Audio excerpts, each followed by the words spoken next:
Hello दोस्तों, आप सबको नमस्कार। देखिए, आज की हमारी इस वीडियो में बहुत महत्वपूर्ण टॉपिक्स होने वाला है। भाई का भाई के प्रति कितनी मोहब्बत और कितना प्रेम होता है। इस वीडियो को शुरू से अंत तक देखना। विचार अच्छे लगे तो लाइक करना, चैनल को सब्सक्राइब करना। आओ चलो शुरू करते हैं। ये रामायण की कथा है।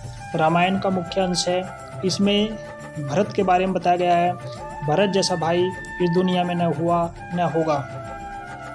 जैसे ही रामचंद्र जी को अभिषेक होने वाला था, भरत जी अपने ननिहाल में थे, तो रामचंद्र जी को अभिषेक हो गया। नहीं हुआ, लेकिन उनको वो 14 वर्ष का वनवास हो गया। अब उस वे वनवास में चले गए। पीछे उनके जो पिताजी थे महाराजा दशरथ में स्वर्ग सिधार गए।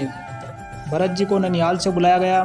बुलाने के बाद में पूरी सभा में आए, लेकिन उन्हें चारों तरफ सन्नाटा नजर आया। तब किसी ने बताया कि भैया को तो 14 वर्ष का वनवास हुआ है। तब वे अपनी माता के पास गए। अपनी माता से पूछा, क्या ये बात सत्य है? तो उनकी माता ने बताया कि हाँ, ये बात सत्य है। राम को 14 वर्ष का वनवास हुआ है। उनके साथ सीता और भैया लक्ष्मण भी गए हैं और आपको राजा बनाया जाएगा, आपका अभिषेक होगा। इससे भरत बहुत नाराज हुआ। उसने अपनी माता को भला बुरा कहा। अब देखिए, उसकी माता ने उसे समझाया, लेकिन उसने माता से कहा कि भैया राम मेरे लिए पिता समान है, वे मेरे से बड़े हैं। पिताजी स्वर्ग सिधार गए। उनकी अंत्येष्टि करने के बाद वे अपनी पूरी सेना लेकर के अपने सभी सैनिकों के साथ, तीनों माताओं के साथ और गुरुजनों के साथ राम जी को मनाने के लिए चले। जैसे ही वे राम जी को मनाने के लिए चले, तो रास्ते में उन्हें निषाद राज जी मिले। उन्होंने राम जी के बारे में बताया कि रामचंद्र जी जो है चित्रकूट पर्वत पर गए हैं। भरत जी ने उनको प्रणाम किया, उनका बहुत सम्मान किया कि आप मेरे राम के सेवक हैं। क्योंकि भरत के मन में अपने प्रभु श्री राम के प्रति एक लगन थी, एक मोहब्बत थी, एक प्यार था। तब निषाद राज जी ने बताया कि वहाँ पर भगवान राम उस कुटिया में, पर्णकुटी में, यानी कि चित्रकूट पर्वत पर रहते हैं। वो ऐसा दिखाई देती है जैसे ब्रह्मा जी ने स्वयं उसका निर्माण किया हो। उनकी सेना को देख करके लक्ष्मण जी राम जी को कहते हैं कि भैया कोई आ रहा है। तो राम जी ने कहा, देखो। लक्ष्मण जी पेड़ पर चढ़कर देखते हैं कि बहुत बड़ी सेना हमारी ओर आ रही है। तब उसे दिखाई देता है कि ये तो भरत है। वे रामचंद्र जी से आकर कहते हैं कि भरत जो है पूरी सेना लेकर हमारे पास आ रहा है। हो सकता है वो हमें मारना चाहे, पूरे अयोध्या पे वो स्वयं राज करना चाहे, लेकिन रामचंद्र जी उन्हें समझाते हैं कि भरत ऐसा नहीं है। लक्ष्मण, तुम उसके बारे में गलत मत सोचो। भरत एक त्याग की मूर्ति है। भरत आस्था की मूर्ति है, भक्ति की एक मिसाल है। वह एक धर्मात्मा है। उसके समान इस दुनिया में दूसरा कोई नहीं है। वे लक्ष्मण को समझाते हैं कि आप उनके बारे में ऐसे विचार मन से हमेशा के लिए निकाल दो, क्योंकि भरत जो है प्रेम, भक्ति और श्रद्धा का एक विश्वास है, त्याग है, उसकी मूर्ति है।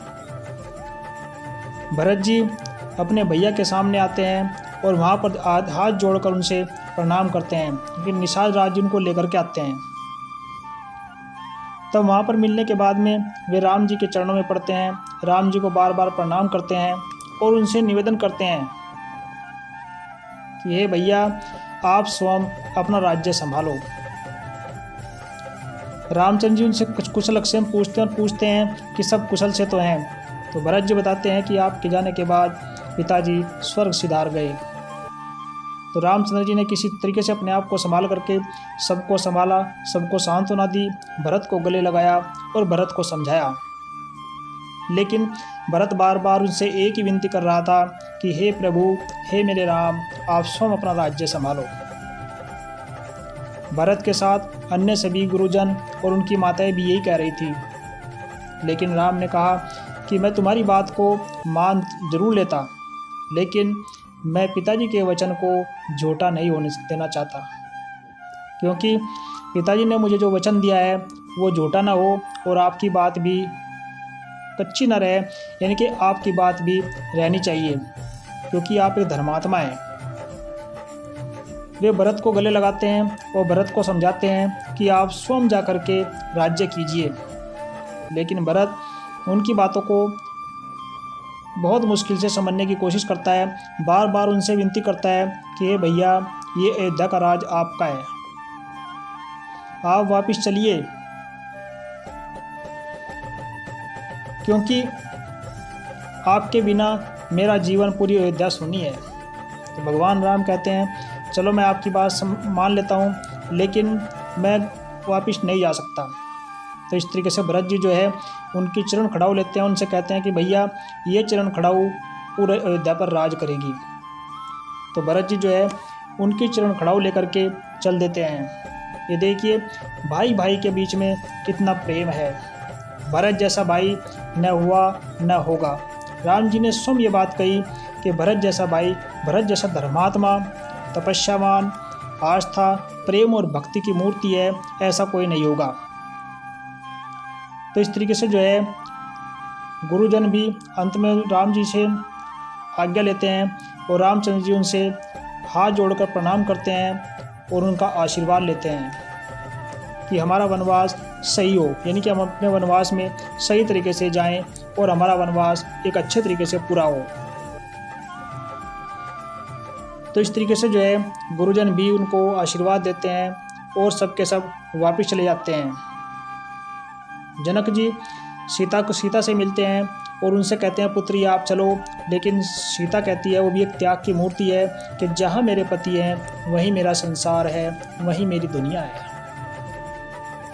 तो इस तरीके से जो है बार बार सब समझाते हैं लेकिन वे नहीं मानते। तो उनकी चरण खड़ाऊ लेकर के भरत वापस आ जाता है और वापस आकर के अपने राज्य में निष्कंटक राज करने की इच्छा से चरण खड़ाऊ जो है सिंहासन पर रख देता है और स्वयं नंदीग्राम में जाकर के एक तपस्वी का जीवन जीता है और राम के आने का इंतजार करता है, क्योंकि वो राम जी का सच्चा सेवक है। तो इस तरीके से ये थे भरत के गुण, और भरत जैसा भाई आप सभी बनने की कोशिश करें। भरत जैसे गुण आप सभी अपने अंदर पैदा करें। अपने माँ बाप का, अपने बड़ों का सम्मान करें। रामायण हमें यही सिखाती है कि माता का और पिता का स्थान संसार में सबसे ऊंचा है। तो इस वीडियो की बातें, इसके विचार अच्छे लगे हों तो लाइक करना, शेयर करना, चैनल को सब्सक्राइब करना। धन्यवाद।